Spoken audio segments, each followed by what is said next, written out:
दोस्तों, सही मेहनत और सही दिशा में किया गया प्रयास कभी बेकार नहीं जाता। इस प्रयास से जब किसी को सफलता मिलती है तो उस सफलता के पीछे की जो कड़ी चुनौतियां हैं वो जानकर और भी लोगों को प्रेरणा मिलती है। और आज हमारे साथ एक ऐसी ही प्रेरणादायक कहानी जुड़ने जा रही है। हमारे साथ हैं Shubham Kumar, get all India rank 18 इन मैकेनिकल। तो शुभम, सबसे पहले तो बहुत बहुत बधाई हो। गेट जैसे एग्जाम में डबल डिजिट रैंक लाना कोई छोटी बात नहीं होती, ये बहुत बड़ी बात है। तो उसके लिए आपको बहुत बहुत बधाई।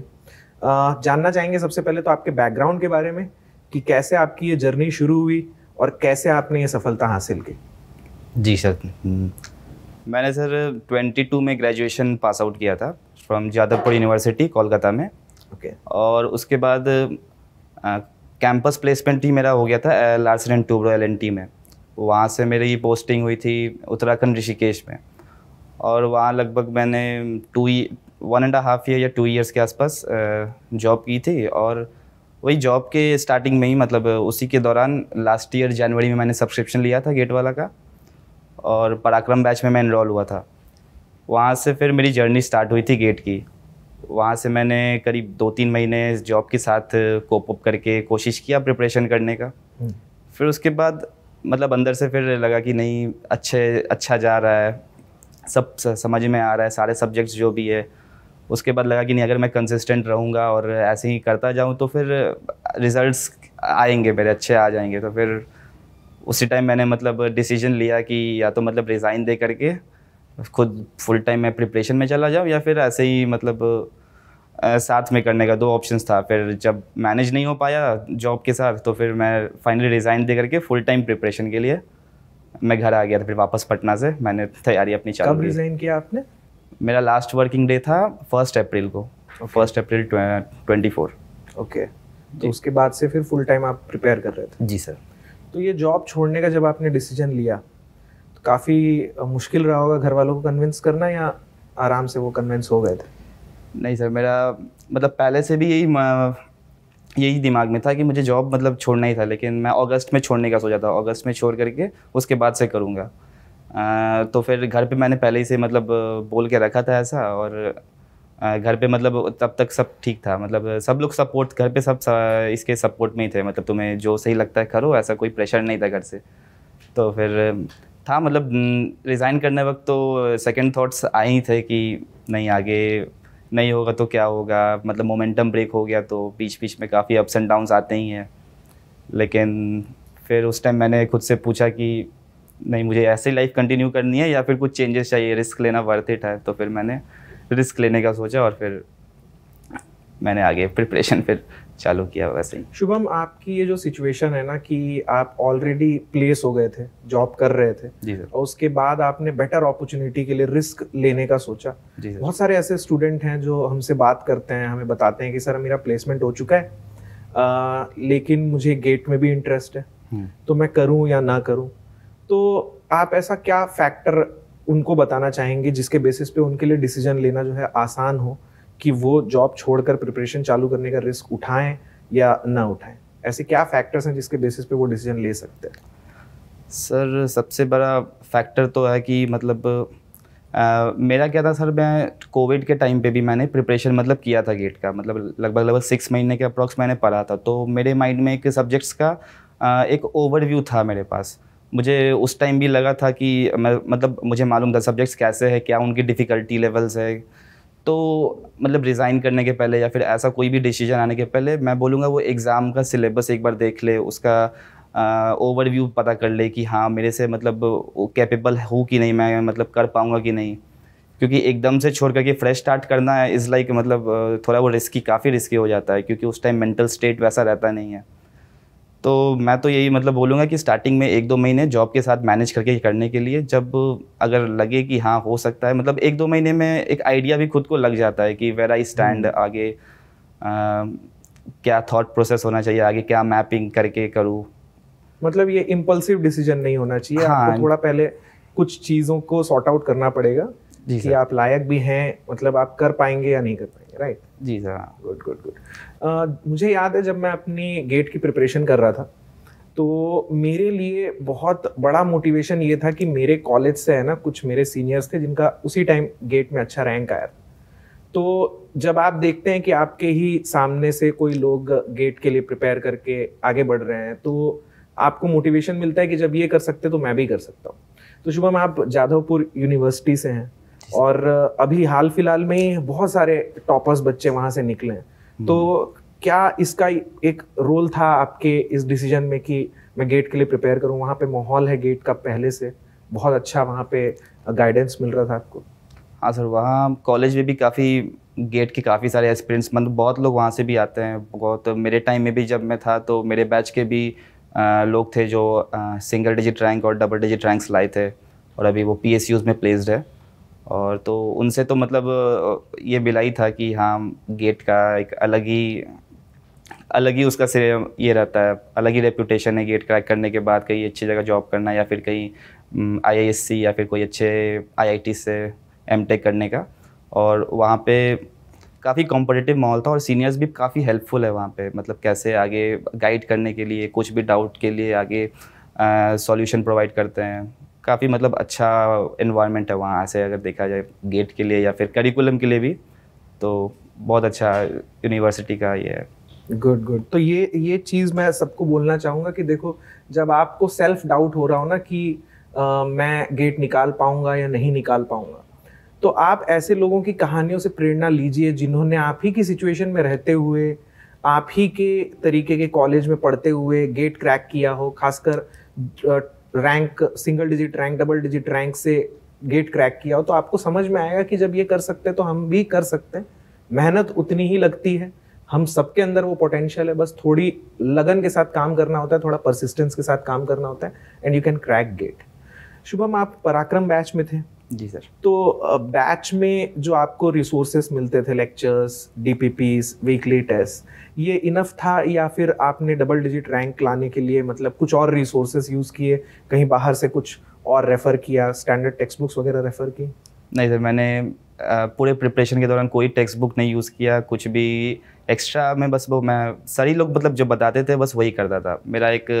मैं क्या करता था स्टार्टिंग में, मतलब मंथ वाइज अपना एक टारगेट सेट करता था कि मुझे इस महीने में जैसे कि मैंने स्टार्ट किया मई में, मैंने स्टार्ट किया था मतलब अच्छे से पूरा प्रिपरेशन। तो मई में मैंने सबसे पहले सोचा कि ये सोम और FM जैसे कि मैंने सोच लिया ये दोनों सब्जेक्ट्स में ख़त्म करूँगा, और साथ में इसके सारे क्वेश्चंस भी लगा लूँगा। क्वेश्चंस में मैंने सबसे पहले मैं PYQs बनाता था, PYQs बनाने के बाद फिर मैं DPPs उसके बाद लगाता था।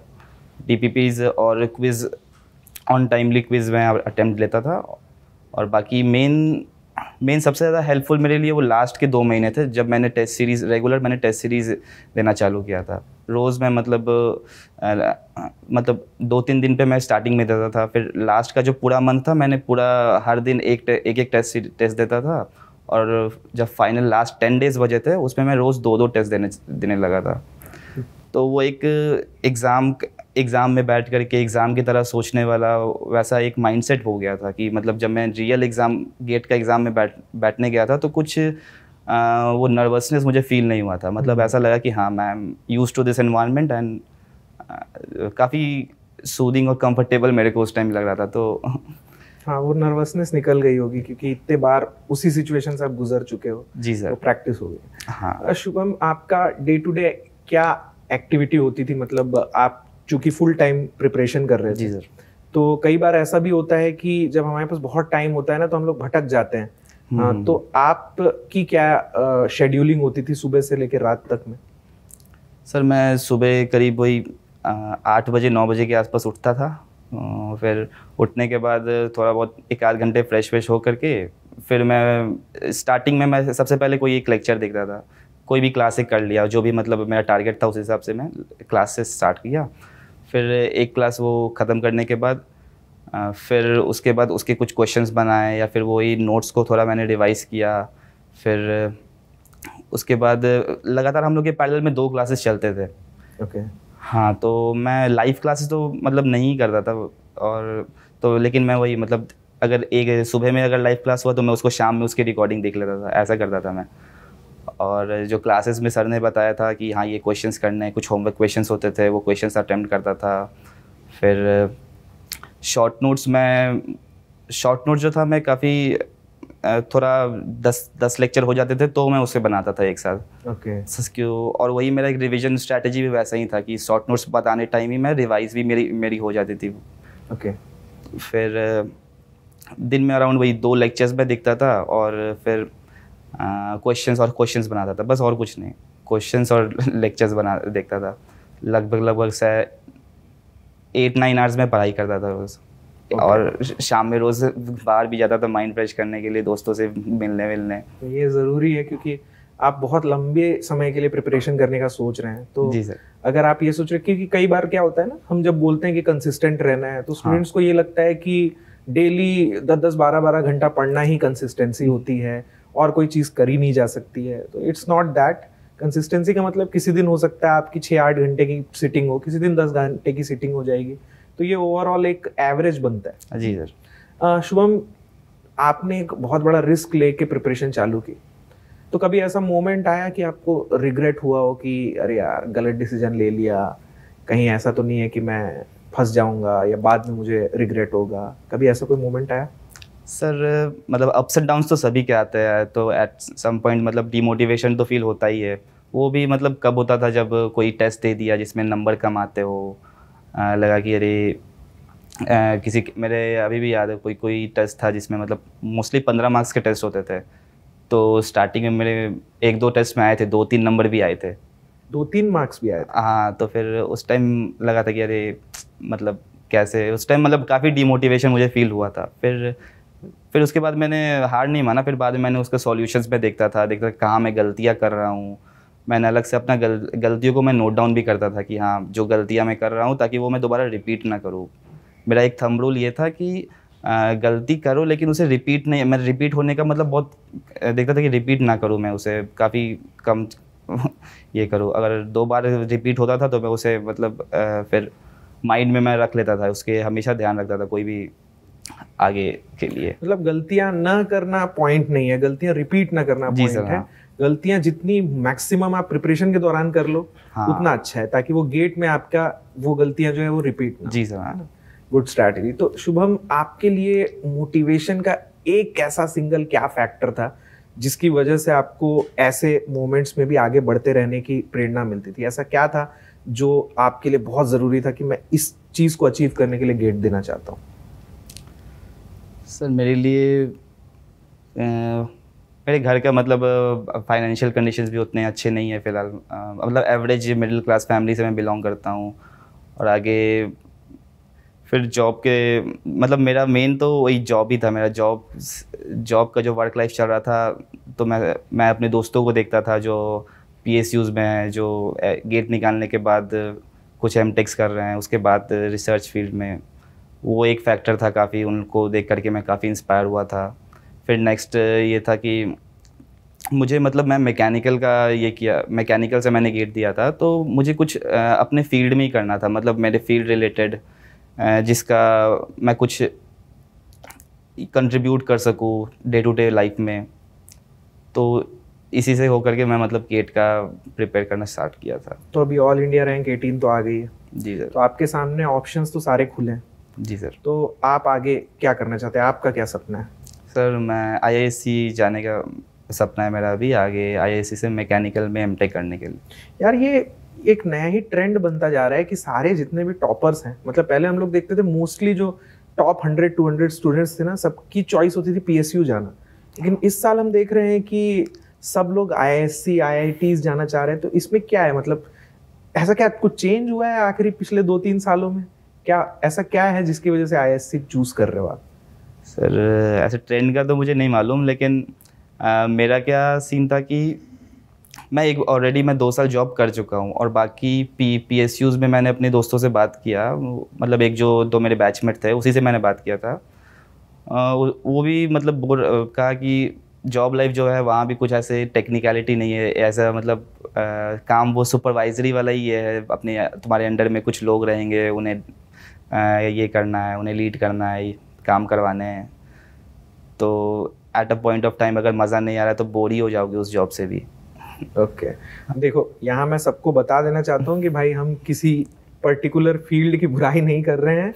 देखो, इंडिविजुअल चॉइसेस की बात होती है तो हम यूजुअली यही सजेस्ट करते हैं कि जब आपके पास चॉइस हो कि पीएसयू भी जा सकते हो, आईआईएससी, आईआईटी से एमटेक भी कर सकते हो, तो आपको ये देखना है कि आपके लिए क्या ज़रूरी है, आपकी क्या प्रायोरिटीज़ हैं और उसके हिसाब से आपको कहाँ क्या मिल रहा है। जैसे पीएसयूज में जो स्टेबिलिटी है, जो पर्क्स हैं, अगर आपके लिए वो प्रायोरिटी है तो आप वहाँ जाइए। शुभम जैसे जो लोग हैं जिनके लिए ये प्रायोरिटी है कि मुझे अपनी फील्ड में ही कुछ कंट्रीब्यूट करना है, अपनी जो मैंने पढ़ाई की है उसको मुझे काम में लेकर आना है, तो फिर आप जाइए आईआईएससी, आईआईटी, क्योंकि वहाँ स्पेशलाइजेशन जब आप करते हैं तो आपको उस तरीके का जॉब प्रोफाइल मिलता है जी। तो वो जॉब प्रोफाइल पाना जो है वो आपका सपना है। तो आईआईएससी में क्या branch? Mechanical engineering.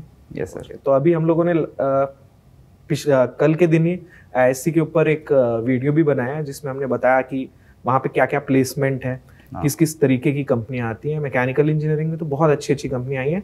Usually mostly आर&डी sector में अगर आपको जाना है तो ऑटोमोबाइल आर&डी के लिए बहुत अच्छी अच्छी एयरबस आई है, मर्सिडीज आई है, जैगवार आई है, तो ऐसी बहुत सारी कंपनियां आ रही हैं। आपके कोई फेवरेट कोई ऐसी कंपनी जहाँ पे प्लेसमेंट चाह रहे हो आप? नहीं सर, अभी ऐसा कंपनीज का नहीं सोचा।